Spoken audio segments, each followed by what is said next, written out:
அனைவருக்குமே அன்பான வணக்கங்கள். இன்று இந்த காணொலி ஒரு மிக முக்கியமான பெருமதியான காணொலி அமையப் போகிறது. அந்த வகையிலே இன்று இந்த காணொலியிலே ஜூன் மாதம் 21 உலக யோகா தினம் சிறப்பாக கொண்டாடப்படுகிறது. அந்த வகையிலே இந்த யோகா தினத்தை முன்னிட்டு இந்திய உயர்ஸ்தானியமும் யாழ்ப்பாண சித்த மருத்துவ பல்கலைக்கழகம் இணைந்து நடத்தக்கூடிய யோகா நிகழ்வானது இன்றைய தினம் வெகு விமர்சையாக இடம்பெற்று கொண்டிருக்கிறது. அந்த வகையிலே அந்த யோகா தினத்திலே இடம்பெற்று கொண்டிருக்கும் பல முக்கியமான நிகழ்வுகள் இந்த வீடியோவில் நீங்கள் பார்க்க இருக்கிறீர்கள். அந்த வகையிலே யோகாசனம் என்கிற பொழுது யோகா வென்றால் உடலையும் மனதையும் தளர்த்துக்கின்ற ஒரு நல்ல செயற்பாடு. எங்கள் உடலுக்கும் சரி மனதுக்கும் சரி ஒரு புத்துணர்ச்சி தரக்கூடிய ஒரு ஆரோக்கியமான செயற்பாடு தான் இந்த யோகாசனம். இந்த யோகாசனத்தை பார்க்கிற பொழுது யோகாசனத்திலே பல வகைகள் உண்டு.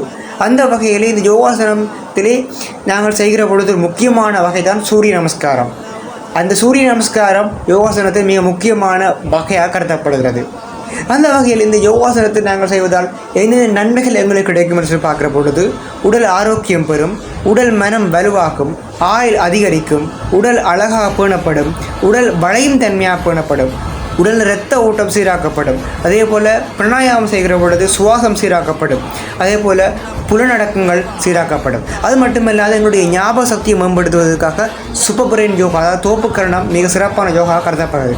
ஆகவே இன்றைய இந்த காணொலியிலே பல யோகாசனங்களையும் இந்த காணொலி நீங்கள் பார்க்கிறீர்கள். அந்த வகையிலே இந்த யோகாசனங்கள் இனிவரும் காலங்களில் இந்த காணொலியை பார்ப்பதன் மூலமாக பல மக்கள் யோகாசனத்தினுடைய பலன்களை பெற வேண்டும் என்றால் நிச்சயமாக இவ்வாறான யோகாக்களை செய்ய வேண்டும். நிச்சயமாக இந்த காணொலி அந்த மாதிரி பல மக்களுக்கு ஒரு பயனுள்ள காணொலியாக அமையும் நான் நம்புகிறேன். இந்த காணொலி உங்களுக்கு பயனுள்ள அமைந்தால் இந்த காணொலியை லைக் செய்து இந்த காணொலியை மற்றவர்களுக்கும் பகிருங்கள். அப்பொழுதுதான் இந்த காணொலி மூலமாக அவர்களும் பயனடைவார்கள்.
சொல்லுங்கள்.